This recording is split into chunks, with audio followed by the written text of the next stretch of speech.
எங்க பரம்பரை மானம் முடிஞ்சிடாது அந்த மாதிரி நான் தூக்கி போன எடுத்துக்க வரேன். வணக்கம் நண்பாஸ், வணக்கம் நண்பீஸ். இன்னைக்கு ஒரு சூப்பரான ஒரு மேட்ச் ரிவ்யூவோட வந்திருக்கோம். என்ன லாலா யூசர் நேம் பார்த்தாலே தெரியும்னு நினைக்கிறேன். No offense guys, just for kidding. Okay, அடி மெச்சூர் ஆர்சிபி ஃபேனா நடந்துக்கிறான். அதுக்கே ஒரு என்ன சிஎஸ்கே மேட்ச் பக்கத்துக்கு வருது அப்படிங்களா மக்கள் கிட்ட?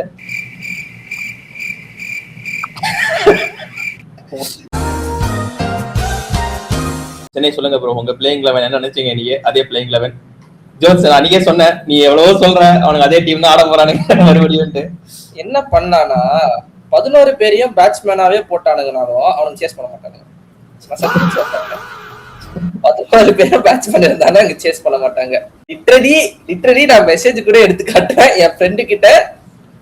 ருத்ரஜ் வந்துட்டு அவுட் ஆயிடுவான், நான் வந்து பவர் பிளேல ருத்ரஜ் சாம்சன் அவுட் ஆயிடுவானுங்கன்னு நினைச்சேன். ஆனா ருத்ரஜ் ஃபர்ஸ்ட் ஓவர்ல அவுட் ஆயிட்டான். சாம்சங் வழக்கம் போல கோட்டா முடிஞ்சிருச்சுன்றத ப்ரூவ் பண்ணிட்டாரு.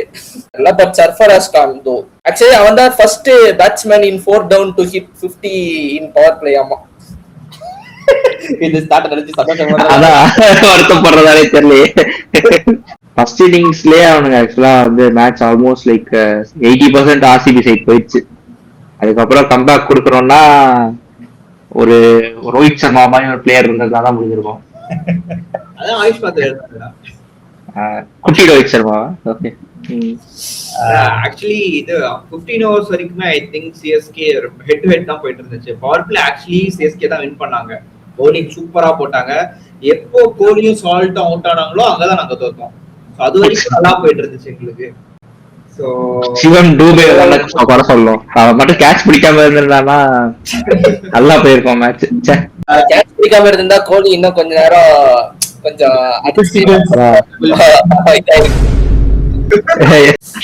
மேட்ச் தோத்துட்டு பேசிக்கிட்டே இருக்கீங்க.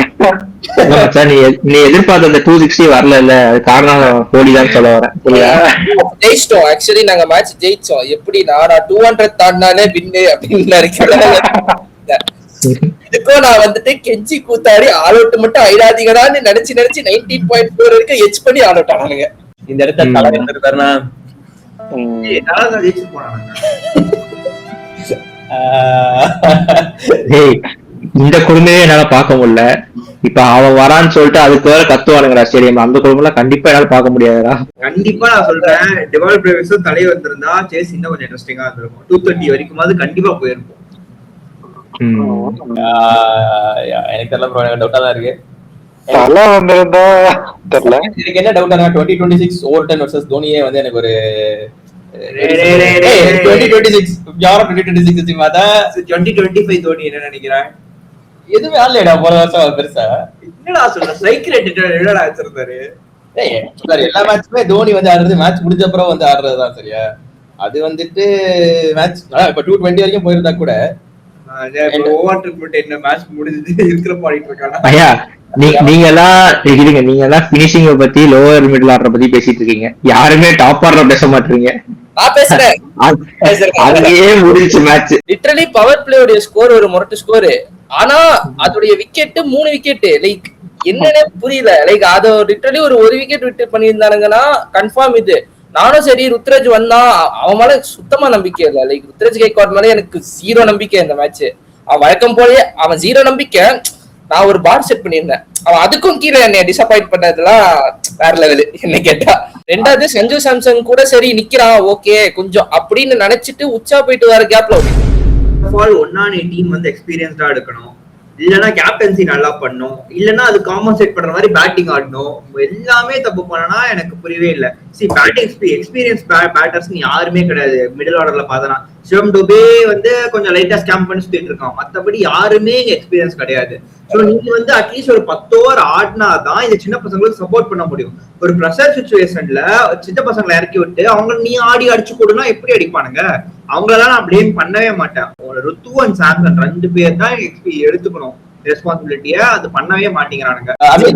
நம்ம பேட்டிங் கம்ப்ளைண்ட் பண்றதுக்கு முன்னாடி சொன்ன மாதிரி பவுலிங் வந்துட்டு பார்த்தோம்னா I guess power play bowling actually நல்லா தான் போட்டானுங்க. இன்னைக்கு வந்துட்டு Khaleel really unlucky not to get wicket today. இன்னைக்கு சூப்பரா போட்டான்.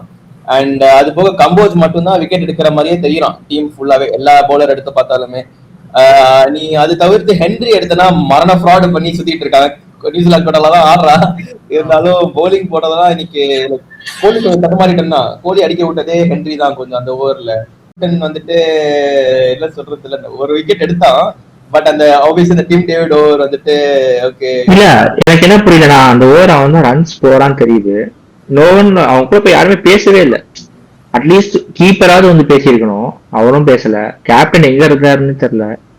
அவன் போட அவன் லிட்டரலா அந்த ஓவரை முடிச்சு விடணும்ன்ற மாதிரி போட்டுக்கிட்டு போயிட்டான். அவன் அடிச்சு செஞ்சு விட்டு போன போயிட்டான். வருஷம் அந்த ரொமானியோ ஷெப்பர்ட் ஓவர் மாதிரி அதே ரீப்ளே தான்.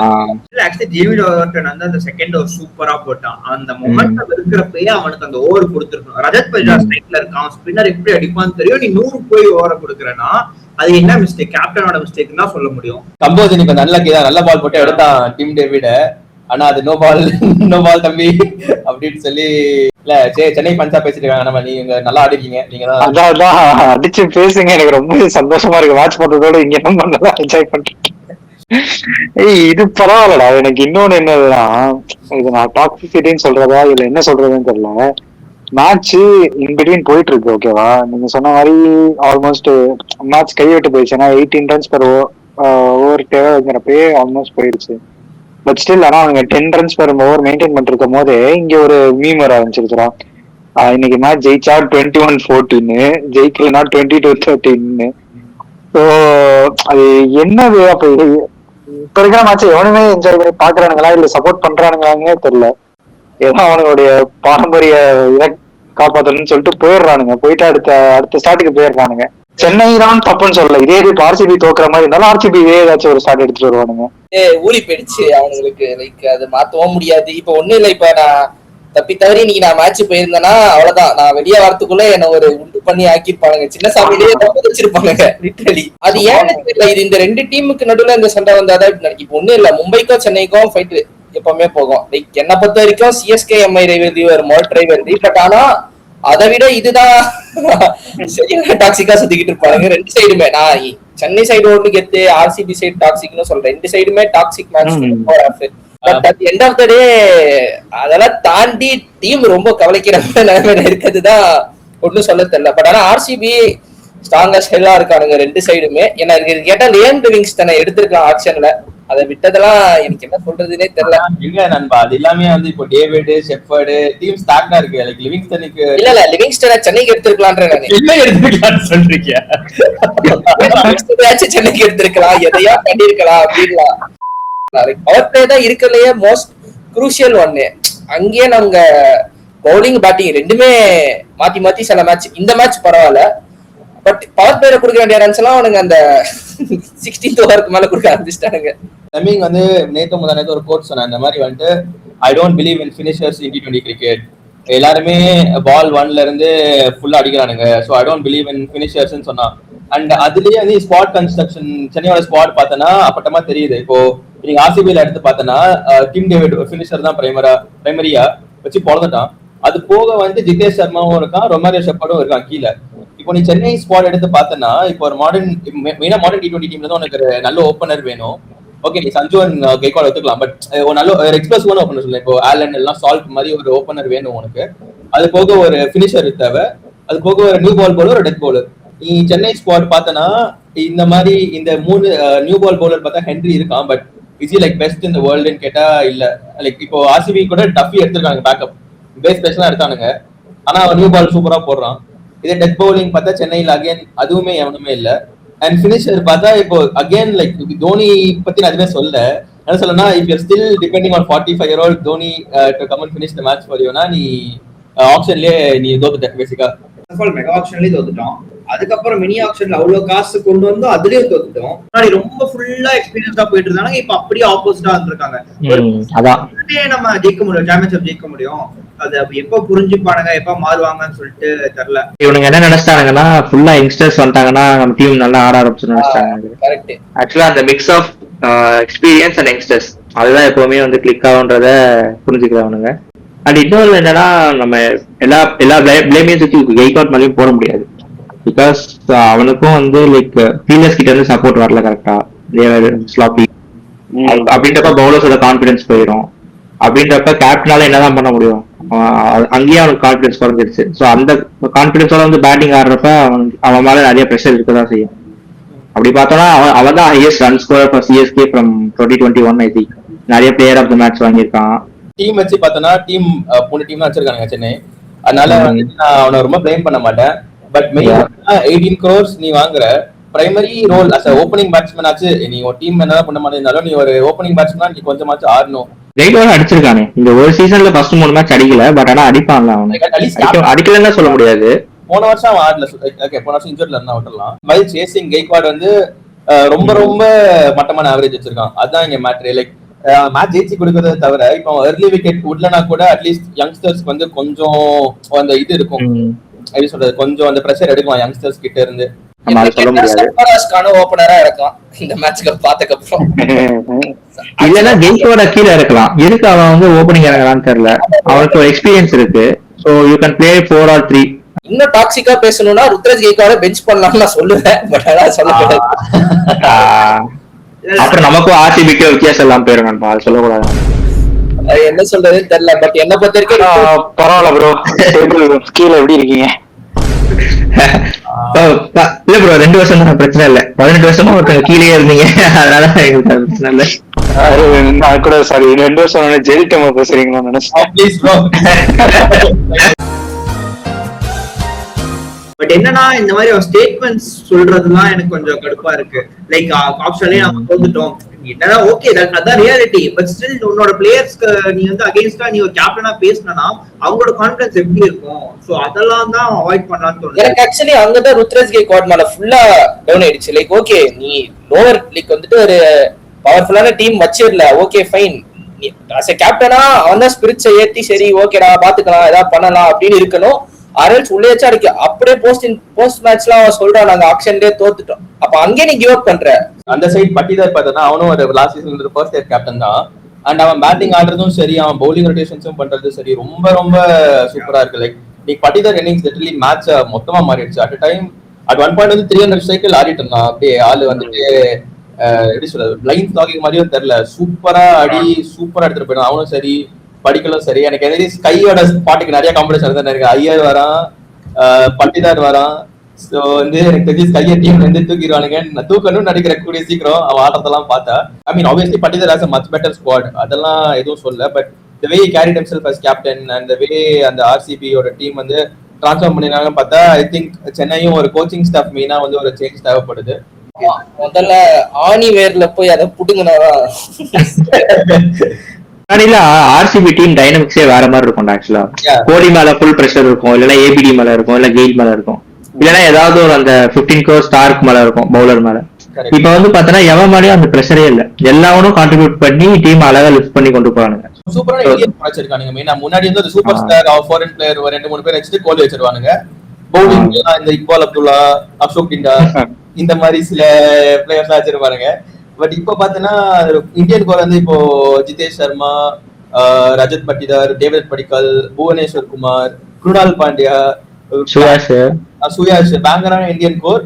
வெங்கடேஷ் அந்த பெஞ்ச்ல இருக்கான். அப்படி இருக்கிறப்போ அதுக்கு ஸ்குவாட் கன்சல் சூப்பரா டிரான்ஸ்ஃபார்ம் பண்ணிருக்கானுங்க. ஃபிளமிங் வாங்கி குடிக்கலாம் சொல்லணும். ஆர்சிபி பத்தி சொல்லுங்க ப்ரோ கொஞ்சம். இன்னைக்கு அண்ணாமலை என்ன ஃபீல் பண்ணீங்க நீங்க? அதான் போட்டானே ஆர்சிபி தான் போட்டானே அவ்வளவுதான். எனக்கு என்னன்னா ஸ்டார்டிங்ல கொஞ்சம் ஃபுல் சால்ட்டுக்கு பதிலா ஜாக்கப் பத்திலையும் 1-2 மேட்ச் ட்ரை பண்ணலாமான்னு தோணும். மத்தபடி நீங்க சொன்ன மாதிரி டீம் லுக் சாலிட். அது கோலி இப்ப ஓவர்சீஸ் பிளேயர் கணக்குல தான் வருவானா? யூகேல தானே? அதுதான் அவனுங்களே போட்டு அபிஷியல் வெப்சைட்ல கலாய்ச்சிட்டு இருக்கானுங்களே. அதே மாதிரி இன்னொரு டைம்ல எப்படி ஆகும்னா ஒரு சைடு விக்கெட் விழுந்துட்டே இருக்கிறப்போ நிக்கிறதுக்கு ஒரு ஆள் வேணும். அதுக்கு கண்டிப்பா அதுவும் சேஸ் டைம்ல எல்லாம் ப்ரெஷர் எடுக்கிறதுக்கு கோலி இருப்பாரு. ஸோ அது தேவைதான். ட்ரம் ரோல் கொடுக்குறப்போ அப்ரிசியேஷன் கொடுக்கணும்னா நான் உண்மையிலே இவங்க ஆர்சிபியோடைய மேனேஜ்மெண்ட்டுக்கு தான் கொடுப்பேன். ஏன்னா 2024 இந்த டீம் எடுக்கும் போது நிறைய கொஸ்டின்ஸ் இருந்துச்சு, நிறைய ஹோல்ஸ் இருக்கிற மாதிரி இருந்துச்சு. எப்படி இது இந்த டீம் ஒர்க் ஆகும்னு தெரியல. பட் ஆனா 2024 நம்பிக்கை வச்சு எடுத்துட்டு வந்து பிளேயர்ஸை பேக் பண்ணி அதான் அதுவுமே குருணால் பாண்டியாவுமே like he was not like hot item or something. அவனை யாருமே எல்லாருமே சண்டே எல்லாம் போட மாட்டாங்க. அந்த டைம்ல கரெக்டா அவன் எடுத்துட்டு வந்தது. சுயாஷ் சர்மா உள்ள வந்தது, சொல்ற மாதிரி வந்தா எல்லாருமே பெர்ஃபார்ம் பண்ண ஆரம்பிச்சாங்க. Romario shepherd, Romario shepherd, Jitesh Sharma, every one. அந்த 2025 ஸ்குவாட வந்து ஒரு நம்பி புஷ் பண்ணது இப்போ அது ஒரு லிட்டரலா அவங்க ஒரு அசட்டா மாறிட்டாங்க என்ன கேட்டா. RCB were paying for times like this. சிஎஸ்கேக்கு ஒரு அட்வான்டேஜ் இருக்கு. நீங்க யோசிச்சு பாத்தீங்கன்னா இப்போ ஸ்குவாட்ல இருக்க எல்லாருமே பெர்ஃபார்ம் பண்ண ஆரம்பிக்க நிறைய பேர் பெஞ்ச்ல உட்கார வேண்டிய நிலைமையில அவங்க ரிலீஸ் பண்ணிட்டாங்கன்னா அந்த பிளேயர்ஸ் எல்லாம் நம்ம எடுத்தாச்சு பொழைப்போமான்னு பார்ப்போம். லாங் கேம், அதாவது பிட்காயின் இன்வெஸ்ட்மெண்ட் மாதிரி நம்ம சீசன்ஸ் இல்ல, இன்னும் 2-3 சீசன் விட்டுருவாங்க. ஒரு காலத்துல ஆக்ஷனுக்குள்ள போகவே மாட்டானுங்கடா, சும்மா போயிட்டு வருவானுங்க ஆக்ஷனுக்கு. இப்ப எல்லா சீசன்லயும் நம்ம வந்து அடுத்த ஆக்ஷன்ல பாத்துக்கலாம்னு தான் உட்கார்ந்து இருக்கோம். அது எப்படி போவாங்கன்னா ஆப்ஷன்ல சும்மா போயிட்டு பென் ஸ்டோக்ஸ் எடுத்துட்டு வருவானுங்க, கிறிஸ்டபா வந்து போடுவானுங்க, எடுத்துட்டு வராங்க, ஆடவே மாட்டாங்க அவனுங்களா. ஆனா மேட்ச் சும்மா போய் எடுத்துட்டு வரவேன்னு சொல்லிட்டு எடுத்துட்டு வரானுங்க. மத்த டீம் கை விட்டவங்க எல்லாத்தையும் கூப்பிட்டு வந்து இங்க அவங்க வாழ்க்கை கொடுத்து விட்டுருவானுங்க, அவ்வளவுதான். சிஎஸ்கே ஓபனிங் செரிமனி அப்போ எல்லா நல்லா ஆடினானுங்க அவனுங்களே. ரெய்னா நல்லா ஆடினா, ஆசி நல்லா ஆடினா, முரளிதரன் சூப்பரா பவுலிங் போட்டாருடா. சர்ஃபராஸ் கான் என்ன பொறுத்த வரைக்கும் கன்சிஸ்டன்டா பெர்ஃபார்ம் பண்றான். அந்த 3 கேமும் அவனுக்கு கொடுத்த ரோல பண்றான். அந்த கொட்டை இருக்கிற மாதிரி ஆடுற மாதிரியே இருக்கான், ஒரு கான்பிடென்ட்டா வந்து இறங்குறான், எல்லாமே வந்து இறங்குறான். சோ என்ன கேட்டா சரி, அவன் வந்து அடிக்கிறான் பவர் பிளேல, அது ஏன் ஒரு அட்வான்டேஜா யூஸ் பண்ணக்கூடாது? Okay, just because Sanju Samson எடுத்துட்டோம், ருத்ராஜ் கெய்க்வாட் வந்து கேப்டனு, ஓகே அவனுங்க நிக்க வைக்கலாம் அப்படின்ற மாதிரி ஒரு இது எதுக்கு அதை கொண்டு வரானுங்கன்னு தெரியல. லைக் பவுலிங் லைனப்பா அவனுங்க மாத்தவே இல்லை. லைக் பிரசாந்த் வீருக்கு இன்னும் கொடுக்கல ஓவரு. எனக்கு தெரிஞ்சு இவனுங்க ஃபர்ஸ்ட் கான்சென்ட்ரேட் பண்ண வேண்டியது வந்து பவுலிங் தான் நினைக்கிறேன். டெத் பவுலிங்க்கு யாரும் இல்ல, ஓப்பனிங் பவுலர்ஸும் கரெக்டா இல்ல, மிடில் ஓவர்ஸ்ல ரொட்டேட் பண்ணவோ யாரும் இல்ல. ஸ்டடி பண்ணிட்டானுங்க. நூர் அகமத் வந்தாலே எப்ப வருவாங்க உட்கார்ந்து இருக்கானுங்க, எல்லாருமே வந்து பழக்கிறாங்க. நூர் அகமத் என்ன சூத்து கொழுப்பு இருந்தா வந்து நேத்து நெல்லுடைய இன்ஜர் ரீப்ளேஸ் பண்றது இன்னொரு இன்ஜர் பிளேயர் ஸ்பென்சர் ஜான்சன் எடுத்துப்பானுங்கன்னு எனக்கு கேட்டா அந்த சிங்கர் இறக்குங்கிற அட்லீஸ்ட் அவன் ஒரு போஸ்ட்லயும் பின்னாடி நின்று இருக்கான். அவனையாச்சும் இறக்கி எதையாச்சும் அவன் என்ன பண்றான்னு பாருங்க, என்ன கொண்டு போறானுங்க. இது ஆல்மோஸ்ட் போன வருஷம் மாதிரி ஆயிடுச்சு. போன வருஷம் என்ன சொல்லிட்டு ஃபர்ஸ்ட் சினிமா ஜோத் அப்புறம் வந்து கான்வே வருவான், கண்டா வர சொல்லுங்க, கான்வே கூட்டு வாருங்க. அடுத்து வந்துட்டு அவிதீப் ரவி, சூரியல் பட்டேல், சென்னை கொஞ்சம் இம்ப்ரூவ் ஆச்சு. கெய்க்வாடுக்கே போட்டானுங்க, நல்லா ஞாபகப்படுத்தி பாரு. இன்ஜுரியில உட்காந்து இருக்கும் போது கண்டா வர சொல்லுங்க, அவனையும் கூப்பிட்டானுங்க. அதே பேக் டு ஸ்கொயர் ஒன் போன மாதிரி தான் இருக்கு. நமக்கு பின்னாடி யாருமே இல்ல, திரும்பி பார்த்தா யாருக்கு தூக்கி போறாங்க, அவனையும் தான் அடிக்கதான் போறாங்க. ஒரு கட்டத்துல என்ஜாய் பண்ண ஆரம்பிச்சான் டிம் டேவிட் வந்து, ரொம்ப என்ஜாய் பண்றான், ஜாலியா இருந்தான், நோ பிரஷர். அந்த நோபால் போனோடனே அவனுக்கு தெரிஞ்சிருச்சு, ஓகே இன்னைக்கு நம்ம நாள் தான் உமால போட்டு சாத்தரான்னு சொல்லி அது ஒரு 6 அடிச்சா ஸ்டேடியம் விட்டு வெளியே. அதெல்லாம் எனக்கு என்ன சொல்றதுன்னு தெரியல. ஆர்ஆர்ல பாத்துட்டு இருந்தேன், நிறைய கம்பேக் பால் இருந்துச்சு. துஷார் தேஷ்பாண்டே ஒரு மேட்ச் ஜெயிச்சு கொடுத்தான். இங்க ஒருத்தன் இல்ல, எல்லாருமே வருண் சக்கரவர்த்தி மாதிரி போட்டுக்கிட்டு இருக்காருங்க. ஒரு பால் அடிச்சுட்டானுங்கன்னா அடுத்த பால் கான்பிடன்டே இல்லாம ஓவரா ஓட்டுறதுக்கு தான் பாக்குறாங்க. இந்த இடத்துல எனக்கு சாம்சன் மேல வந்தோம். அந்த ஆள் அவன் சும்மா நிக்கிறான்டா கீப்பரா, அவன் ஒரு சப்போர்ட் இல்ல, பவுலர் நல்லா போட்டா அப்ரிசியேஷன் இல்ல. மச்சான் நல்லா கவனிச்சுன்னா வேர்ல்டு கப்லயும் இதேதான் பண்ணானுங்க. சாம்சங் வந்து பேசல, ஆனா என்ன சொல்லிட்டானுங்கன்னா சாம்சங் கிட்ட இவனுங்க கலந்துக்க மாட்டேங்கிறாங்கன்னு சொல்லி அதுக்கும் ஹர்திக் பாண்டியாவையும் சூரியகுமாரையும் அடிச்சிட்டு இருந்தானுங்க. ஹிந்தி சவுத் இந்தியா பிரச்சனையா மாத்திட்டானுங்க. ஆனா சாம்சங் ஜெனரலாவே கொஞ்சம் கான்பிடன்ஸ் கம்மியா இருக்கிற மாதிரி தான் தெரியும். ஆளு பார்த்தாலே வந்து அவன் பேட்டிங் ஆடுறதும் சரி, அவன் மூஞ்ச பார்த்தாலும் சரி, ஜாலியா ஆயிட்டு இருக்கான்டா. நான் வேர்ல்ட் கப் ஜெயிச்சு கொடுத்துட்டேன், இதெல்லாம் ஆடுறது பார்த்தா எதை சொல்ல முடியாது. நானும் ஒரு மேட்சும் சரி, நான் ஒரு மேட்சும் ருத்ராஜ் கெய்க்வாட் அந்த மீம் இருக்கும்ல, அந்த இதற்கு தானே ஆசைப்பட்டா பழக்கமாற, இவனை அந்த பொண்ணை பார்த்தா சிரிப்பான், இவனை பார்த்தா மறப்பான், சிரிப்பான் மறப்பான். அப்படி ருத்ராஜ் கெய்க்வாட் காக்கவும் மறப்பேன், சஞ்சு சாம்சனை பார்த்தா 3 மேட்சா சிரிச்சுக்கிட்டு இருக்கேன். அவன் கூட அவன் நம்பிக்கை வச்சிருக்க மாட்டான். நான் வச்சு பாத்துக்கிட்டு இருந்தா டுப்புன்னு அவுட் ஆறான். இங்கதான் தலையை மிஸ் பண்றாங்க மெயினா வந்துட்டு. நான் ட்ரோலிங்லாம் சொல்ல, நிஜமா சொல்றேன், தலை வந்திருந்தாருன்னா பேட்டிங் கூட விட்டுரு, இந்த மாதிரி இந்த கிமிக்ஸ் எல்லாம் பண்ணி ஃபீல்டர் லைட்டா இங்கே தெளி வைக்கிறது அதெல்லாம் பண்ணி எடுப்பாரு. புது ஸ்லோகனை கண்டுபிடிச்சிட்டானுங்க. இப்ப அடிச்ச ஸ்கோர் வந்து 250யா, 2 + 5 + 0 = 7 தலைஃபாரி ரீசன் போட்டு முடிச்சிட்டு இருக்கானுங்க. கமெண்ட்ஸ் முடியல. இந்த ஹேமந்த் பதானி ஓடி போயிட்டு பேட்ஸ்மேனை மாத்தி அங்க ஒரு பெர்ஃபார்மன்ஸ போட்டுக்கிட்டு அந்த சொன்ன மாதிரி ஆகுது. இங்க துஷார் தேஷ்பாண்டே யாருக்கார் போடுறாங்கன்னா சமீர் மேட்ச் ஜெயிச்சு கொடுக்குறாங்க. என்ன நடக்குறீங்க? இதெல்லாம் பார்த்தா ஆயுஷ் மாத்திரவே டேய் நீ வேற எங்கேயா போடா உனக்கு அட்லீஸ்ட் சான்ஸ் வச்சு கிடைக்கும்ன்ற மாதிரி இங்க இருக்கு. புவனேஸ்வரே எடுத்துக்கோ. புவனேஸ்வர், குணால் பாண்டியா, சுயாஷ்னா வந்துட்டு ஆர்சிபிக்கு வரதுக்கு முன்னாடி அவனுங்க வந்துட்டு கொஞ்சம் ஃபார்ம் அவுட்ல தான் இருந்தாங்க. பெரிய பவுலிங் புவனேஸ்வர் கொஞ்சம் சில வருஷம் வாஸ்டா தான் இருந்தான் ஐபிஎல்ல. சுயாஷின் கேகேர்ல கொஞ்சம் அடி வாங்குவான். குணால் பாண்டியாவும் பெருசாலாம் பவுலிங் போட மாட்டான். அண்ட் புவனேஸ்வர் நீ ரீசெண்டா இந்த டொமஸ்டிக் எடுத்தா கூட இந்த டொமஸ்டிக் செம்மையா அடி வாங்கிட்டு தான் இருந்தான். ஆனா இவங்க பிளான் வந்து கரெக்டா வச்சிருக்கானுங்க, எப்படி பவுலிங் போடணும்னு சொல்லி பக்கவான பிளான் வச்சிருக்காங்க. நீங்க ஃபர்ஸ்ட் பவர் பிளே பார்த்தோன்னா ஜேக்கப் டஃபியும் சரி புவனேஸ்வரும் சரி அதே லைன் அண்ட் லைன் தான் ரெண்டு பேரும் போடுறானுங்க. டெத்தில் அழகான ஒரு பிளான் வச்சிருக்கானுங்க. சிமிலர்லி சுயாஷ் சர்மா எல்லாம் பார்த்தோன்னா அழகா டூபி அவுட் ஆன அப்புறம் தான் அவனை மேட்ச் போலயே எடுத்துட்டே வந்தானுங்க இம்பாக்ட் பிளேயரா. ஸோ அந்த பிளானிங் வந்துட்டு பக்காவா இருக்கு. நீ மறுபடியும் இங்க சென்னை வந்தனா நீ டீம் சரி பவுலிங் லேப் பண்ண மாதிரி எடுத்துட்ட, அதை வச்சு நீ ஏதாச்சும் ஒரு மேனேஜ் பண்ற அளவுக்கு கூட ஒரு ஸ்லோ பவுன்சர் போடுறதுக்கு எவனும் இல்ல, ஒரு ஏதாச்சும் ஒரு டாக்டிக்ஸ் பண்றதுக்கு எவனுமே இல்ல. என்ன பண்றாங்க தோனி முன்னாடி எப்பயுமே சொல்லுவான், ஒவ்வொருத்தனுக்கு ஒரு ரோல் இருக்கும் மேட்ச்ல, அவன் நல்லா பண்றானோ இல்லையோ அவனுக்கு அந்த ரோல் அவன் அது பண்றான்னு சொல்லிட்டு கரெக்டா கொடுத்துருவான். பட் அதேதான் இப்ப ஆர்சிபி பர்ஃபெக்ட்டா எக்ஸிக்யூட் பண்றாங்க. இப்ப சென்னையில வந்து இப்ப டெத் பவுலர் யார், டெத் பவுலர் பவர் பிளேல யார் கன்சிடர், யார் போட போறா, யார் ஸ்பின் போட போறா, ஒரு எல்லாத்துக்குமே ஒரு கொஸ்டினபிளா இருக்கு. சோ அதான் ரொம்ப க்ளூலெஸ்ஸா இருக்காங்க. I think main turning point நீங்க அந்த 100 அஹமத் இந்த ஓவர் கொடுத்தப்போ வந்து மேட்ச் மொத்தமா மாறிடுச்சு. டிம் டேவிட் அடிக்க விட்டானுங்க, அடிக்க ஆரம்பிச்ச அப்புறம் கூட நிறுத்தவே இல்ல. அது வரைக்கும் அவன் 7/7 மாதிரி தான் ஆடிட்டு இருந்தான்னு நினைக்கிறேன். அந்த ஓவர் வந்து 30 ரன் எவ்வளவு அடிச்சு அதுக்கப்புறம் அவனை பிடிக்கவே முடியல, அவ்வளவுதான். ஆமா மச்சான், டேவிட் கூட கொஞ்சம் டைம் எடுத்து செட் ஆனா பட்டிதர் அந்த டைம்ல இருந்து எப்ப இவ்வளவு ஆடுவான்னு எனக்கு தெரியல. குழம்புறத பார்த்து அவன் சந்தோஷப்பட்டு இருக்காங்க.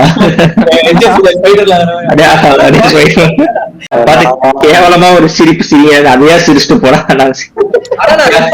தோக்குறது ஜெயிக்கிறத தவிர்த்து ஒரு ஃபன் ஃபேக்டர், ஃபன் விஷயம் ஆஃப் ஐபிஎல் சிஎஸ்கே மேட்ச்ல இல்ல. லைக் வந்துட்டு முன்னாடியாச்சு ஒரு மாதிரி கஷ்டப்பட்டு ஆடுற மேட்சை ஈஸியா அடி ஜெயிப்பானுங்க, இல்ல ஈஸியா ஜெயிக்க வேண்டிய மேட்சை கடைசி வரைக்கும் கொண்டு போய் ஜெயிப்பானுங்க. ஒரு மாதிரி பிரஷர்டா இருக்கும், ஜெயிப்பானுங்களா மாட்டானுங்களா. அந்த இப்ப ஆரம்பிச்சாலே ரைட்டா முடிஞ்சு அந்த ஃபர்ஸ்ட் ஹாஃப்லயே தெரிஞ்சிருது ஓகே அவ்வளவுதான் அப்படின்ட்டு. செகண்ட் ஹாஃப்ல வந்துட்டு ஜஸ்ட் ஒரு பிளைண்ட் ஃபெய்த் கூட இல்ல, இது ஏதோ ஹைபோதெட்டிக்கல் சிச்சுவேஷன்ல நடந்துராதான்ற மாதிரி இருக்கு. ஏதாச்சும் நடக்கும் அப்படிலாம் இல்ல, ஒரு வேலை இன்னைக்கு ஆர்சிபி பவுலர்ஸ் ஃபம்பிள் பண்ணா நம்ம ஜெயிக்கலாம் அந்த மாதிரி இருக்கு. அந்த அப்படி மேட்ச் பார்க்கும் போதே ஒரு ஃபன்னாவே இல்ல. இதுதான் வருது கூட இல்ல, சரி அசிங்கமா தோக்காதீங்களாங்கிற மாதிரி தான் இருக்கு. தெரிஞ்சு இவங்க பேசாம 100 உட்கார வச்சுட்டு பிரேவிஸ் எடுத்து வந்துட்டு கார்த்திக் சர்மாவை அவனை உட்கார வச்சிடலாம்னு நினைக்கிறேன். அப்படி வேணா ஆடலாம். ஸ்ரேயாஸ் கோபால் இருக்கலாம். அப்புறம் பட் அகைன் லைக் அதான் இப்ப சென்னை என்ன கேட்டா என்ன லைக் சென்னையும் சரி கேகேஆரும் சரி எஸ்ஆர்எச்சும் சரி இந்த மாதிரி டீம் என்ன பண்றாங்கன்னா பவுலிங் மேல போச்சுன்னு பேட்டிங்ல வந்து ஃபுல் ஸ்ட்ரெங்க் பண்ணி ஆட வேண்டியதான். ஏன்னா பவுலிங் எவன் போட்டாலுமே வந்து இந்த 3 டீம்ல அடி வாங்க தான் போறானுங்க. இப்போ பிரவிஸ் வந்து ஒரு எக்ஸ்ட்ரா 20 ரன்ஸ் கேட்கறானா அந்த பவுலிங்ல வந்து காம்பன்சேட் பண்ணனும். எதையாச்சும் அவனுக்கு பேட்டிங்கே கொடுக்குறது, அதுக்கு பேர் ஊர்வல் பட்டியல் அடிப்பான், அவனோட நல்லா அடிப்பான், அவனை சும்மா வரலாம். நெக்ஸ்ட் ஓவர்ல அஸ்வின் எடுத்து வந்து ஃபர்ஸ்ட் பால்ல விக்கெட் எடுத்தவங்கடா அவன். அதான் எப்படி ஒரு டீம் எப்படி ஒரு அன்கன்வென்ஷனாலிட்டியை கொண்டு வந்து இப்ப இப்படி ஒரு இதுல மாற்றும் போதெல்லாம் எனக்கு என்ன சொல்றதே தெரியல. அந்த ஷீட்ல அந்த ஸ்கோர் போர்டை பார்க்கும் போதே 5 பவுலர் பார்க்கும் போதே 5 பேர் மேலே நம்பிக்கை வர மாட்டேங்குது. ஆவரேஜ பார்த்தா இந்த மேட்ச்ல ஒருத்தன் கூட 30 ரன் கீழே கொடுக்கல. துபேவுடைய ஸ்கேம பாராட்டியானும் அந்த ஃபர்ஸ்ட் ஓவரை போடுற மாதிரி போட்டு செகண்ட் ஓவர்ல இறக்கணும் பேரு. இதுல என்ன பண்ண டூபே மாதிரி ஒரு பவுலர் வந்து உனக்கு விக்கெட் எடுத்து கொடுத்துட்டானா அதையும் உனக்கு ஒரு பெரிய போனஸ் சொல்லி நீ அதோட விட்டுறணும். அவனை வந்துட்டு அவன் கிட்ட போய் கொடுத்தானா இதான் அவன் கோட்டா அங்கேயே முடிஞ்சு. அவன் கோட்டா முடிஞ்சு. பிரசாந்த் வீர் அவ்வளவு நல்ல பவுலரா இல்லாம கூட இருக்கலாம்டா. ஆனா இப்ப போடுறவனுக்கு எவனுமே வந்துட்டு அந்த அளவுக்கு போடல. சோ நீ அதுக்கு அவனுக்கு பதிலா அவன் போட்டு அடி வாங்கிட்டோம், சரி அவனுக்கு சான்சஸ் கூட அப்படின்னு தான் இருக்கு. என்ன டவுட்டா இருக்குன்னா தலை வந்து நெட்ஸ்ல பேட்டிங் ஆடிட்டு இவனுக்கு பவுலிங் இவ்வளவுதான் இருக்குன்னா நம்ம எதுக்கு ஆடிட்டு சொல்லி அப்படியே கிளம்பிட்டு நம்ம இந்த ஐபிஎல் ஃபுல்லா இன்ஜுரியே உட்காந்துருக்கான்னு அட்லீஸ்ட் அவர் வந்து டகவுட்லயாவது உட்காரலாம்டா. ஆமா வச்சா அது ரொம்ப தப்பா இருக்குடா. அட்லீஸ்ட் சரி எங்கேயோ மேல எல்லாம் போறானுங்களா, நார்த் போறாங்க கூட ஓகே, பெங்களூர்ல வந்து சும்மா மாத்திட்டு போலாம் மேட்ச் வந்து அட்லீஸ்ட் எப்படி சொல்றது ஒரு கான்பிடன்ஸ் கொடுக்கலாம் யங்ஸ்டர்ஸ்க்கு. இப்போ கார்த்திக் சர்மா வந்து தலையோட ரீப்ளேஸ்மெண்ட் இல்ல, ஒரு கீப்பர் ஒரு இதோ எடுக்கிறாங்கன்னா வந்துட்டு இப்போ ரொம்ப சீனியர் பிளேயர் பார்த்தா ஜட்டு இல்ல, சோ தலை மட்டும் தான் இருக்காரு டீம்ல. கைட் குஜராத்துக்கே ஒரு கைடன்ஸ் தேவைப்படுது. கண்டிப்பா. அப்போ வந்துட்டு பிளெமிங் கண்டிப்பா வந்து அவன் மண்டையில ஏதாச்சும் இருக்கான்னு யாராவது செக் பண்ணணும் ஃபர்ஸ்ட். அப்படி இருக்கிறப்போ தலைதான் வந்துட்டு ஏதாச்சும் ஒண்ணு பண்ணி ஒரு இதுவா ஒரு அப்படியே கூட்டிட்டு போன டீம். அவர் பாஸ் ஆன் தி பேட்டிங் பண்ணணும்னு நினைக்கிறாரு, ஆனா அதை பாஸ் பண்றதுக்கு எவனுமே அங்க நல்லா இல்ல. நம்ம டீம் சிஎஸ்கே பாக்குறதுக்கு அந்த பீக் வெஸ்ட் இண்டீஸ் டீம் மாதிரி தான் இருக்கு. ஒரு காலத்துல வெளியே ஆடிட்டு இருப்பானுங்க, அந்த டிரான்ஸ்ஃபர்மேஷன் டைம் நடுவுல வந்து அப்படியே காணாம போறானுங்க ஃபுல் யங்ஸ்டர்ஸ் வச்சு. அப்புறம் திரும்ப அப்படியே கம்பேக் கொடுக்க போறோம் அந்த மாதிரி தான் தெரியுது. கம்பேக் வருமான்னு தெரியல. நீ சொல்றபடி பார்த்தா இருக்கு. ப்ராப்பரா வந்துட்டு பிளான் பண்ணி அப்படிதான் ப்ராப்பரா பிளான் பண்ணி எடுத்தோடனே போன மினி ஆக்ஷன் ஒரு ஸ்கேம போட்டானுங்க. இந்த தடவையாச்சும் எதையாச்சும் பண்ணி இப்பயும் அதுதான் பண்ணுவாங்க. அடுத்த மினி ஆக்ஷன் வந்துட்டு ஓகே நம்ம யங்ஸ்டர்ஸ் எடுத்தோம் ஒழுங்கா வரல, இப்போ வந்துட்டு ரொம்ப வயசான பிளேயர்ஸ் எக்ஸ்பீரியன்ஸ் நமக்கு பத்தலன்னு சொல்லிட்டு ஏதாச்சும் எக்ஸ்பீரியன்ஸ்டு பிளேயர் எடுத்துட்டு வரேன்னு சொல்லி எடுத்துட்டு வந்து இப்ப அவன் மேல பிரஷரை போட்டுருவானுங்க. ஆர்சிபி சஃபரிங் ஃப்ரம் சக்சஸ் ராடி. ஆமா பெரிய பெரிய ஜிக்ஸா இருக்கீங்க. ஆர்ஆர் நல்லா பெர்ஃபார்ம் பண்றானுங்க, ஆனா ஒரு சீசனா நல்லா பெர்ஃபார்ம் பண்ணுவானுங்க ஸ்டார்டிங்ல. டெல்லி கேபிட்டல்ஸ் டெல்லி கேபிட்டல்ஸா அப்பவே நம்பாத. ஆனா அவனுங்களோட ரொம்ப மோசமா சிஎஸ்கே பண்ணிருக்கானுங்கடா. அவனுக்கு நல்லா ஆடுறானுங்கடா. மோஸ்ட் ஆன்டிசிபேட்டட் செகண்ட் போயிடலாமா? வீடியோ ஃபுல்லா ரெண்டா தான் இருக்கு. ஓகே அண்ணாமலை சொல்லுங்க. நான் வந்துட்டு வண்ணம் விராட் கோலியா வந்துட்டு அஞ்சுல் குமோதா அவருக்கே கொடுக்கலாம் இருக்கேன். வித்தியாசமா கொடுத்துட்டு இருக்கான் ஒரு மேட்ச் பாத்துட்டுதான் இருக்கேன். ஆக்சுவலா இல்ல, நான் வந்துட்டு இன்னைக்கு இவனுக்கு குணால் பாண்டியாவுக்கு சொல்லலான் இருந்தேன். விக்கெட் எடுத்துட்டா ஓகே ஃபைன், ஆனா ஏன்னா பவுலிங் ஆக்ஷன் அது உண்மையிலே செங்கல் சைக்கோ மாதிரி விட்டுட்டு இருந்தான். அந்த ஒரு வால் எல்லாம் புவனேஸ்வர் குமார் அங்க இருந்து பாக்குறான், யாரா நம்மளோட வேகமா போடுறான் அப்படின்னு பாத்துட்டு இருக்கான். அந்த மேட்ச் வந்து சுயன் சர்மா சொல்லலாம். ஏன்னா இந்த மாதிரி ஒரு 250 ஸ்கோர்ல ஓகே ஃபைன் அவன் அடிக்கிறாங்க அடிக்கிறது இல்ல, பட் ஆனா டீம்லே த பெஸ்ட் பவுலர், நல்ல எக்கானமி, ஒரு உண்மையான ஒரு நல்ல இம்பாக்ட் பிளேயரா வந்து இறங்கினாரு. இல்லாம 16th ஓவர்ல மெசேஜ் அனுப்புறாங்க, மச்சான் ரொம்ப டைட்டா போயிட்டு இருக்குடா. என்ன மச்சான் ஆச்சு கேட்டா இல்ல மேட்ச் ரொம்ப டைட்டா போயிட்டு இருக்கு. ஓகே வந்துட்டு வன்மோ வழக்கம் போல ருத்ராஜ் கேக்வாட் தான். எனக்கு பொறுத்த வரைக்கும் அவன் அம்மால இருக்க வன்மோ என்ன எனக்கு 2 மேட்ச் குறையாது. பட் அகைன் லைக் ரொம்ப வன்மோன்னு சொல்ல முடியாது. பட் அவன் எதுவுமே லைக் சேஞ்ச் பண்றது வந்துட்டு பெருசா பண்ணாம லைக் எது அவன் சொல்ற மாதிரி நீங்க எல்லாம் சொல்ற மாதிரி தான் ரொட்டேஷன் ஒழுங்கா கொடுக்காம இப்போ சரி பாத்துக்கலாம் அப்படின்ற மாதிரியே போட்டுட்டு இருக்கான். சரி ஓகே இது போடா பரவாயில்லன்ட்டு. So better guidance Sanju Samson மேல சொல்லலாம். பட் எனக்கு இன்னமும் ஒரு ஹோப் இருக்கு. சரி 3 மேட்ச் 3 அடி வாங்கிட்டு தான் திரும்பி அடிப்பாருன்ற மாதிரி ஏதாச்சும் நம்பிக்கையில உட்காந்துருக்கேன் நானு. பட் ருத்ராஜ் கெய்க்வாட் மேலதான் எனக்கு இருக்கு. பிகாஸ் ஆஸ் அ கேப்டனா இவ்வளவு ஒரு ஸ்கோர் இருக்கு, நின்னு அடிச்சு சரி நீ கட்ட போட்டா கூட பரவாயில்ல, ஏதாவது நின்னு அடிச்சு ஒரு ஃபார்முக்கு வந்து மத்த வரவங்களுக்கு ஒரு நம்பிக்கை கொடுத்து ஆடுவான்னு தான் நான் நினைச்சிட்டு இருந்தேன். கெய்க்வாட் மேலதான் ஸ்டில் ஸ்டிக் கண்டினியூஸ். கெத்தா ஆடினதுன்னா டிம் டேவிட் தான். ஏன்னா போட்ட போல அப்படி ஒரு போல என்னத்த பார்த்தான்னு தெரியல. மஞ்சள் இந்த டிராவிஸ் ஹெட் ப்ளூ கலர் டீமா பார்த்தாலே ஒரு சீசன் போட்டு இந்தியாவை பிறந்தான், அதுக்கப்புறம் எம்ஐ பிறந்தான். அந்த மாதிரி இவன் டிம் டேவிட் சிஎஸ்கேவை எங்க பார்த்தாலும் அடிச்சிட்டு இருக்கான். சோ அதனால டிம் டேவிட் ஆஸ்திரேலியாக்காக தடுமாறிட்டு இருந்த பேட்டிங் பிடிக்காத மாதிரி பார்த்திபன் ஆடிட்டு இருந்தாங்க. ஆக்ஷன் அந்த மாதிரி இப்போ அடிக்கிறா பேட ஊத்துறா என்னென்னமோ பண்றான், பாலுக்கு இப்படி பாய் காமிக்கிறான் அடிச்சுட்டு இன்னும் நடக்குது. எனக்கு வன்மம் வந்து சாம்சங் தான் ப்ரோ. அது இருக்கு, பட் ஒரு கீப்பரா ஒரு சீனியர் மோஸ்ட் பிளேயரா டீம்ல இப்போதைக்கு அவன் இருக்கான். So he has to take some responsibility. அவன் கொஞ்சம் ஸ்டெப் இன் பண்ணணும். கைக்வாடுக்கும் சப்போர்ட் பண்ணலாம், பவுலர்ஸ் கிட்ட போய் பேசலாம், ஃபீல்டர்ஸ் கிட்ட போய் பேசலாம், எதுவுமே பண்ண மாட்டான். ஸோ கைக்வாடோட அதிக கேப்டனா இருந்தது சாம்சங் தானே. யாரா இருக்குங்களா எக்ஸ்பீரியன்ஸ் இருக்கு, கேப்டன் எக்ஸ்பீரியன்ஸ் இருக்குன்னு நான் சொல்றேன். நீ போட்டதாங்களே 180 மேட்ச் ஆடிருக்கான் ஐபிஎல்ல சாம்சங்.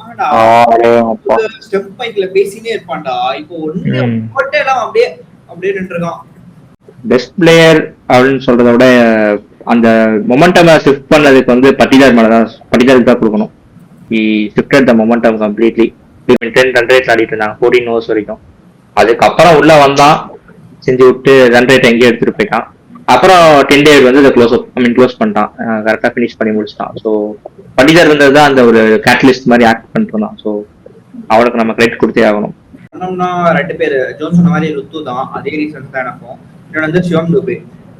ஃபர்ஸ்டே கேட்ச விட்டான் அங்கேயே இது, அதுக்கப்புறம் ஒரு நல்லா முடிச்சான். பெஸ்ட் மொமெண்ட்ல வரும் நினைக்கிறேன். அப்புறம் 2வது ஓவர் வந்து அதான் விக்கெட் எடுத்தான். சரி, அதுக்கப்புறம் அந்த ஓவர் போட்டான் பாரு, என்ன மட்டமான ஒரு இந்தியாவுக்கு நல்லா கிளட்ச் இன்னிங்ஸ் ஆடி இருக்கான், சிஎஸ்கேக்கு முன்னாடி ஆடி இருக்கான். இப்போ இந்த சீசன் அவன் தெரியல, எனக்கு ரொம்ப நல்லா ஆடுற மாதிரி தெரியல. அவன் தான் இந்தியன் டீம் ஆடிட்டு இருக்கான், சீனியர் பிளேயர், நடுவில் நெல்ல ஆங்கர் பண்ணி வழி நடத்தி கூட்டு போனோம், அது பண்ண மாட்டேங்கிறான். ஸோ இவங்க 2 பேர் தான் சமக்கடுப்பு எனக்கு. மேன் ஆஃப் த மேட்ச் தான் குருஜி சொன்ன மாதிரி பட்டிட்டார் தான். ஸோ ஆப்வியஸ்லி டிம் டேவிட் வந்து சூப்பரா முடிச்சிட்டான் மேட்சை. பட் ஆனா எங்க ஸ்டார்ட் ஆச்சுன்னா விக்கெட் எங்க ப்ரெஷர் எங்கெல்லாம் வந்துட்டோம் அங்க அப்சர்வ் பண்ணி பட்டிட்டார் முடிச்சு விட்டான். ஃபுல் ஸ்ட்ரைக்கிங் தான், பட் எல்லாமே எட்ஜ் எதுவுமே ஆகல, கிளீன் ஸ்ட்ரைக்கிங்கா இருந்துச்சு, பார்க்கவே சூப்பரா இருந்துச்சு. எனக்கு வந்து வன்மம் வந்துட்டு நான் வித்தியாசமா பொருத்தி மேட் ஹென்ரி கொடுக்கலாம் இருக்கேன். அது வந்து லைக் ஒரு எக்ஸ்பீரியன்ஸான நியூ பால் பவுலர் இருக்கணும். ஆனா அவன் போடுற லைன் லெங்த் எல்லாம் ரொம்ப மட்டமா இருக்கு. லைக் ரொம்ப ஈஸியா அடிக்கிறான். லைக் எப்படி சொல்றது, எதுவுமே அவன் எஃபெக்டிவா கலீல்ல சூப்பரா போடுறான் பவர் பிளேல. மேட் ஹென்ரி வந்துட்டு அவ்வளவு பெரிய ஒரு பிளேயரு, ஒழுங்கா சுத்தமா எதுவுமே ஒழுங்கா போடுற மாதிரியே தெரியல. அண்ட் இன்னொரு வன்மம் வந்துட்டு நூர் அஹ்மத் வந்து பெரிய பிளேயர்னு சொல்லிட்டு இருக்காங்க. ஆனா அதுக்கு ஏத்தபடி பர்ஃபார்மன்ஸ் சுத்தமா ஸ்டார் ஆஃப் த மேட்ச் வந்துட்டு ப்ராப்ளி படிக்கல்லும் இன்னைக்கு சூப்பரா ஆடினா. விராட் விக்கெட் போன அப்புறமும் வந்து அப்படியே எப்படி சொல்றது, அதான் ஒரு 8-10 பால் பார்த்துட்டு அப்புறம் அழகா இன்னிங்ஸ் தேத்தி ஒரு நல்ல பிளாட்ஃபார்ம் செட் பண்ணாங்க. படிக்கல்லும் பட்டிதாரும் வந்துட்டு டேவிட் வந்து ஆடுறதுக்கு ஒரு சூப்பரான பிளாட்ஃபார்மும் செட் பண்ணிட்டானுங்க. இன்னைக்கு மேட்ச் அவ்வளவுதான். ஏதாச்சும் ஃபைனல் தாட்ஸ் இருக்கா யாருக்காச்சும்? ஃபைனல்ஸ் போக மாட்டோம்னு தெரிஞ்சதுதான் ஃபைனல் தாட். மேட்ச் ப்ரெடிக்ஷன் நாளைக்கு மேட்ச் என்ன கேட்டா கேட்க தான் ஜெயிப்பாங்க. பஞ்சாப் ஜெயிப்பாங்க. பஞ்சாப் அந்த கேகேஆர் சரி எங்க டீம் தான் கம்பேக் கொடுக்க மாட்டாங்கன்னு தெரிஞ்சு போச்சு. அட்லீஸ்ட் கேகேஆர் வச்சு கொடுக்கட்டாரு இதுல. நான் பஞ்சாப் சூப்பரா இருக்கு. இந்த மாதிரி பஞ்சாப் டெல்லியில ஜெயிக்கிட்டு வருவாங்க. நீங்க அழகா நடிச்சுட்டு கப்படிச்சிருவீங்க.